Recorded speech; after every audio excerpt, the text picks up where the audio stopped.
नमस्कार आमी विश्वनाथ कारक विधायक गोघाट। आमी गोघाटवासी के एवं आरामबाग लोकसभा केंद्रे जारा भोटार बा जनगण प्रत्येके आमार पक्ष थेके आपनादेर आंतरिक प्रीति शुभेच्छा एवं नमस्कार जानाई। नमस्कार जानिए कयेकटी गुरुत्वपूर्ण कथा आपनादेर काछे आमी बोलते चाই। আমি বিশেষ সূত্রে জানতে পারলাম যে আজকে গোঘাটে ভারতীয় জনতা পার্টির কয়েকজন কর্মী নাকি, আমি জানিনি তারা ভারতীয় জনতা পার্টির কর্মী কিনা, বা যদিও ভারতীয় জনতা পার্টির কর্মী তারা হয়ে থাকেন তাহলে এই লোকসভা পরাজয়ের পরে ভারতীয় জনতা পার্টিতে তারা আছে কিনা আমার সন্দেহ আছে। এবং লোকসভার যারা জনগণ তারাও বুঝতে পারছে যে তারা সত্যিকারের ভারতীয় জনতা পার্টির কর্মী কিনা। কেন আমি এই কথাটা বলছি? আমি শুনলাম যে এই ভোটের পরাজয়কে কেন্দ্র করে সেখানে নাকি সাংবাদিক সম্মেলন করা হয়েছে, সেখানে গোঘাটের বিধায়কের বিরুদ্ধে এবং আরও আমরা যে তিনজন বিধায়ক আছি খানাকুল এবং আরামবাগ তাদের বিরুদ্ধে নাকি তারা বিষোদ্গার করেছে এবং আমাদের বিরুদ্ধে নাকি তারা সাংবাদিকদের বলেছেন কিছু কথা। আমি তার বলতে চাই, আমি একবার তথ্য পরিসংখ্যান অনুযায়ী আমি বলতে চাই আপনাদের কাছে যে তারা করেছেন নাকি তার দিকে করিয়েছেন, কিংবা হয়তো তৃণমূল কংগ্রেসের যারা আজকে বিজয়ী উৎসব করছে তারাও হয়তো করাতে পারেন। সেই জন্য এই কথাগুলো বলতে আমাকে বাধ্য হচ্ছে। তারা কতগুলি অভিযোগ করেছে, আমি নাকি এলাকায় এই লোকসভা নির্বাচনে যাইনি বা কোথাও নাকি প্রচার করিনি বা আমি নাকি সহযোগিতা করিনি। আপনাদের কাছে আমি একটা পরিসংখ্যান দিচ্ছি, এটা জেনে রাখুন। দীর্ঘদিন ধরে আমি রাজনীতি করি, গ্রাম পঞ্চায়েত থেকে উঠে আসা আজকে আমি এই বিধানসভাতে আজকে এসেছি এবং একাধিকবার বিধায়ক, একাধিকবার গ্রাম পঞ্চায়েতের প্রধান, একাধিকবার গ্রাম পঞ্চায়েতের সদস্য, পঞ্চায়েত সমিতি, জেলা পরিষদ সবটাই আমি পরিচালনা করেছি। অতএব ভোট সম্পর্কে আমার একটা বাস্তব আপনাদের আশীর্বাদে আমার আছে, সেই জন্যেই আমার এগুলো বলার কথা ছিল না। কিন্তু যারা আজকে ভারতীয় জনতা পার্টিকে যারা আজকে তারা কটু কথা বলে, কয়েকটা কটু কথা বলে ভারতীয় জনতা পার্টির যারা দুর্নাম করছে, আমি মনে করি তারা বাস্তবে ভারতীয় জনতা পার্টির নয়। যদিও ছিল, এখন তারা নেই। কেবলমাত্র টাকা কামানোর জন্য তারা এসেছে এবং কারু কথাই তারা এটা করছে না, এটা বাস্তব সত্য। আমি আপনাদের কাছে উদাহরণ দিই। নমিনেশন ফাইল ক তারিখে হয়েছে আমার কাছে ডায়েরি আছে, দেখছেন ডায়েরি আছে, আমার সব যাবতীয় তথ্য লেখা থাকে এবং যাবতীয় তথ্য আজ থেকে 20 বছর আগে আমার কি হয়েছে সব আমার থাকে, আমি কি কাজ করেছি সব লেখা থাকে। আমার ডায়েরি আমার কথা বলছে, ডায়েরি আমার কাছে আছে। এবং নমিনেশন কবে হয়েছে লোকসভা, আমাদের মাননীয় প্রার্থী হচ্ছে অরূপ কান্তি দিগার, তার নমিনেশন কবে হয়েছে? আমি নমিনেশন ছিলাম জেলা অফিসে, এবং জেলা অফিসে মানে চুচুড়ার ডিএম অফিস আমি ছিলাম। কবে না 26শে এপ্রিল।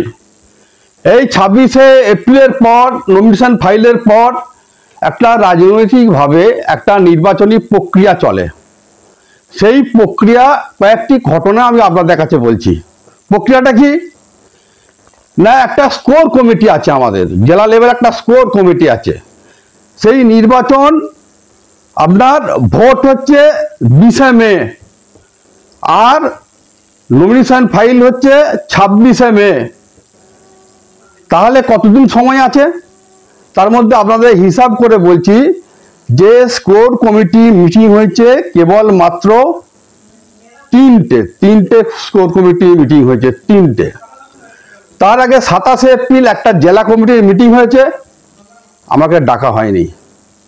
28শে এপ্রিল একটা মিটিং হয়েছে, আমাকে ডাকা হয়নি। এবং স্কোর কমিটি 28শে এপ্রিল পর তারপরে হচ্ছে 6ই মে একটা মিটিং হয়েছে, সেই মিটিংটায় আমি ছিলাম। তারপরে 8ই মে একটা মিটিং হয়েছে, সেইটাতে আমি ছিলাম। বাকি কেবলমাত্র 3টে স্কোর কমিটির মিটিং হয়েছে। এই মিটিংয়ে আলোচনা হয়েছে নির্বাচন কিভাবে হবে এবং প্রচার কিভাবে হবে। তার মধ্যে প্রচারে আমাকে শুধু নয়, আমাদের 3জন বিধায়ককে, অর্থাৎ আমাকে, খানাকুলের বিধায়ক সুশান্ত ঘোষকে, আরামবাগের বিধায়ক মধুসূদন বাগকে, শুধু আমার কথা নয়, তাদেরকে জিজ্ঞাসা করুন, তারাও এই কথাটা বলবে যে আমাদেরকে সেইভাবে প্রচারে নিয়ে জানা হয়নি, ডাকা হয়নি। আমি আমাদের প্রার্থী অরূপদাকে বলেছি যে জেলা সভাপতি প্রতিদিন আপনার সঙ্গে কানে ঘুরতে যেতে হবে, সে জেলা অফিসে থাকুক, পরিচালনা করুক। আমরা 3জন বিধায়ক আছি, আমরা যারা কার্যকর্তা আছি এলাকায়, তারা সঙ্গে সঙ্গে আপনার সঙ্গে ঘুরবো। কিন্তু অরূপবাবু আমাকে বলেছেন, আমি দায়িত্ব নিয়ে আপনাদের কাছে বলছি, জেলা অফিসে তিনি বলেছেন যে না, বিমানবাবু ছাড়া, আমি জেলা সভাপতি বিমানবাবু তিনি ছাড়া আমি কোথাও এক পা আগাতে পারবো না, তিনি বলেছেন। আর ওরা বলছে প্রচার করেনি। দেখুন, আমাদের নিজেদের তাগিদে আমরা 3জন বিধায়ক, আমি, সুশান্ত বাবু, মধুবাবু, আমাদের না ডাকলেও আমরা প্রচার করেছি।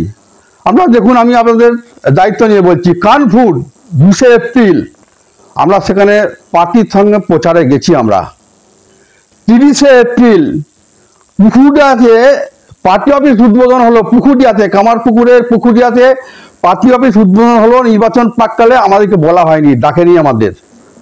হাজিপুরের পথসভা সেখানে হয়েছে, আমাকে বলেছে, আমি গেছি। টেলিগ্রামে এবং হাজিপুরের যে পথসভা হলো কবে না 20শে এপ্রিল। জেপি টেলিগ্রামে মিটিং হলো কবে না 1 মে, আমি উপস্থিত ছিলাম। আচ্ছা, আপনার এছাড়া 10 মে তারকেশ্বরের সভা হয়েছে, আমি উপস্থিত ছিলাম। আবার দেখুন, গোঘাটে মিটিং হচ্ছে 16ই মে, রুদ্রনীল এসেছেন নির্বাচনী প্রচারের জন্য, সভা হচ্ছে স্টেজ করে, আমাকে বলেনি। আপনারা বলুন যে যদি আমাদের না বলে, এমএলএদের যদি না ডাকে, আমরা কি সেখানে অসম্মানিত হতে যাব? আমরা অসম্মানিত হতে যাব না। এরকম বহু ঘটনা আছে। এছাড়াও আমাদের লোকসভার যিনি দায়িত্বে ছিলেন মানুষীদি, তিনি আমাকে বললেন যে আপনি একটা কাজ করুন, একটা মাইক প্রচার করুন গাড়ি টাড়ি করে। উনি বলেছিলেন টোটো। আমি টোটো নয়, যেহেতু সংগঠিত লোক আমাদের সঙ্গে আছে, আমি একটা ডিসিম ভাড়া করে 15-20 জন তার উপর তুলে মাইক দিয়ে আমি সাওড়া, বালি, কুমুরসার বিভিন্ন জায়গায় আমি সারাদিন প্রচার করেছি। সেটা হচ্ছে 18ই মে মাইক প্রচার করেছি। আমাদেরকে না বলা সত্ত্বেও আমরা কাজ করেছি আমরা। এবং সবথেকে বড় কথা দেখুন, কাউন্টিং হবে, সেই কাউন্টিংয়ে কোনো মিটিং হলো না, কাউন্টিংয়ে আমাদেরকে ডাকা হলো না বিধায়কদের। শুধু আমি নয়, আমার আরও 2জন বিধায়ক আছে, তাদেরকে ডাকা হলো না। কাউন্টিংয়ের জন্য তারা গেলেন। আমি আপনাদের কাছে বলি, এই যে কাউন্টিং যা সব তথ্য আমি তুলে এনেছি, দেখুন, আমি এসডিও অফিস থেকে সব তথ্য তুলে এনেছি, সব তথ্য তুলে এনেছি আমি এসডিও অফিস থেকে।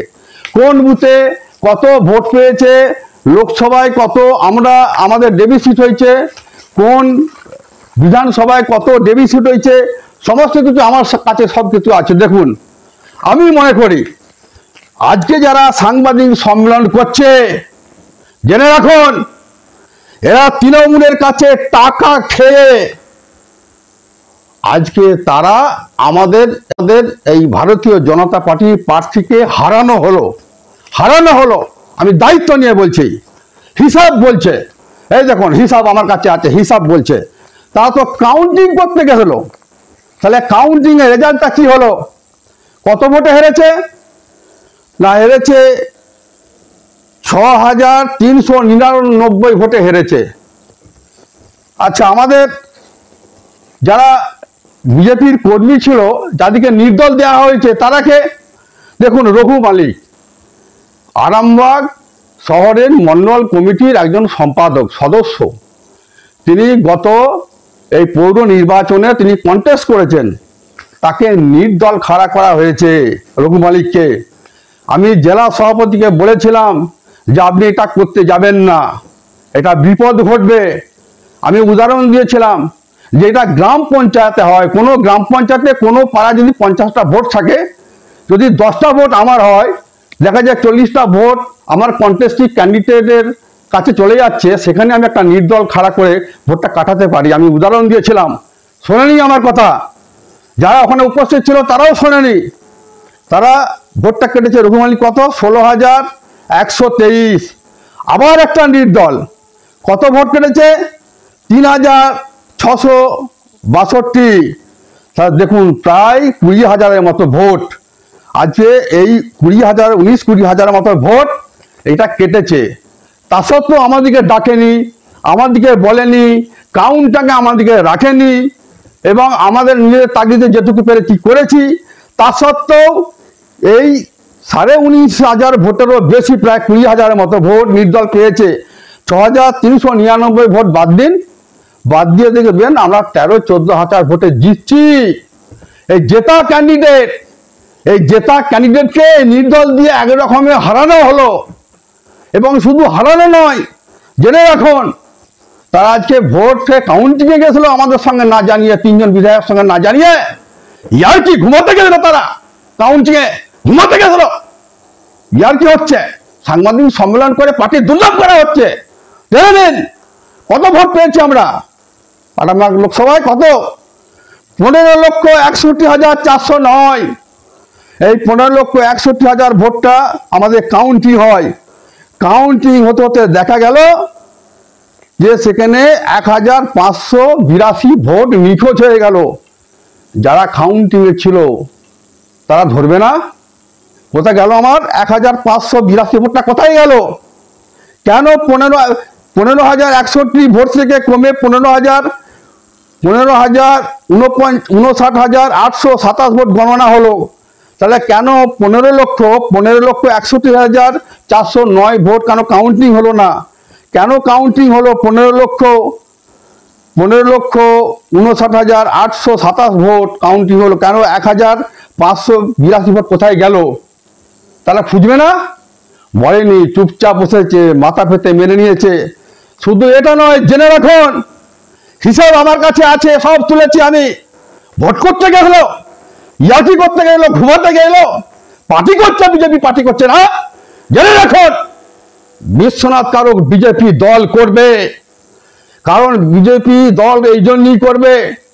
18 সালে পঞ্চায়েতে নির্বাচনে তৃণমূল দ্বারা আক্রান্ত হয়েছে, বাড়ি ঘর ভেঙেছে, মেয়েদের প্রতি 18 সালে তারা চুলের মুঠি ধরে তারা আক্রমণ করেছে তৃণমূল কংগ্রেস, জিনিসটা ভুলে যায়নি।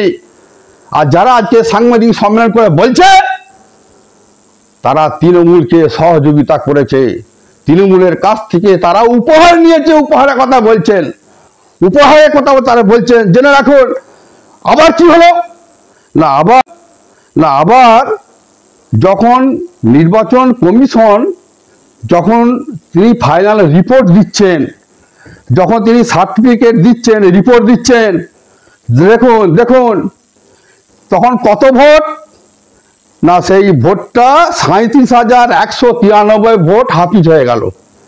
37,193 ভোট খুঁজে পাওয়া গেল না। তাহলে 15,61,409 থেকে আপনি বাদ দিন। আর নির্বাচন কমিশন দপ্তর যখন সার্টিফিকেট দিচ্ছে, রিপোর্ট দিচ্ছে, 15,24,216 ভোট রিপোর্ট দিচ্ছে। তাহলে 15,61,409 থেকে যদি মাইনাস করি, 37,193 ভোট নিখোঁজ, পাওয়া যায় না। জানবে না যারা কাউন্টিংয়ে গেছিল, ঘুমাতে গেছিল, তারা ঘুমাতে গেছিল নাকি? প্রথমেই কাউন্টিং তো চলে গেল, 1,582 ভোট তো চলে গেল। আর তারপরে যখন রিপোর্ট দিচ্ছেন 37,193 ভোট হাফিজ হয়ে গেল। ইয়ার কি হচ্ছে? সাংবাদিক সম্মেলন করা হচ্ছে না? এই চুরির দায়, এই আজকে হেরে যাওয়ার দায় আজকে মাথা থেকে ঝেড়ে ফেলার চেষ্টা হচ্ছে। আমরা নির্বাচন করেছি, পরিচালনা করেছি, আমরা মানুষকে আমরা সংগঠিত করেছি, কিন্তু নির্বাচন প্রক্রিয়া, ভোট প্রক্রিয়া চলাকালীন, কাউন্টিং চলাকালীন আমাদের দায়িত্ব দেওয়া হয়নি। শুধু আমি নয়, আমাদের 3 জন বিধায়ককে দায়িত্ব দেওয়া হয়নি। তাই আমাকে সবে করে বিভিন্ন জায়গায় তারা প্রচারের চেষ্টা করছে। আরো আছে কার কাছ থেকে কোথায় কে টাকা খেয়েছে? 19 সালে লোকসভা নির্বাচনে টাকা খাইয়ে 1100 ভোটের ব্যবধানে আজকে আমাদের যে প্রার্থী ছিল তপন রায়, তাকে হারানো হয়েছে। আবার এই 24-এ লোকসভা নির্বাচনে টাকা খেয়ে, আমি মনে করি টাকা খেয়ে তৃণমূলের সঙ্গে সেটিং করে যারা আজকে বড় বড় কথা বলছে মাথা থেকে দায় ফেলে দেওয়ার জন্যে, আজকে তারাও কিন্তু টাকা খেয়ে এটা করছে অযোগ্যতার জন্যে। নির্বাচন কিভাবে করতে হবে তাদের জ্ঞান নেই। বারে বারে প্রত্যেকটা মিটিংয়ে বলেছি, তারিখ আমার লেখা হচ্ছে, কোন তারিখে আমি বলেছি। কিছুদিন আগে নির্বাচনের কয়েকদিন আগে আমি বলেছিলাম, গোহাটের একটা লজে মিটিং হচ্ছিল, আমি বলেছিলাম যে হাওয়াতে ভোট হবে না, বাড়িতে বাড়িতে যেতে হবে। যারা আজকে গ্রামে গ্রামে বুথে আছেন, বুথে যেতে হবে, বুথ সভাপতিকে নিয়ে ঘুরতে হবে। করেনি আজকে। যারা আজকে নেতৃত্ব দিয়েছে, যারা আজকে জেলা কমিটির সঙ্গে যারা আজকে নেতৃত্ব দিয়েছে, আজকে তাদেরই আজকে বুথে তারা পরাজিত হয়েছে। এবং আমি মনে করি এরা টাকা ছাড়া কিছু বোঝে না। আমাদের যারা জেনারেল সেক্রেটারি, শুনলাম আমি যে কয়েকজন জেনারেল সেক্রেটারি না তারা উপস্থিত ছিল। আমি আপনাকে বলি, আমাদের একটা জেনারেল সেক্রেটারি আছে অলোক দোলই, তার সঙ্গে আমার ভালো সম্পর্ক, তবু রাজনীতির খাতিরে ত্রুটি করলে আমি তার বিরুদ্ধে বলবো। তিনি কি লাইফ টাইম কন্ট্যাক্ট পেয়েছেন নাকি জেনারেল সেক্রেটারি? যতবার জেলা কমিটি তৈরি হবে আমাদের এই আরামবাগ লোকসভা সাংগঠনিক জেলাতে, ততবারই তিনি জেনারেল সেক্রেটারি হবে। তাহলে কি লাইফ টাইম তিনি বরাত পেয়েছেন নাকি?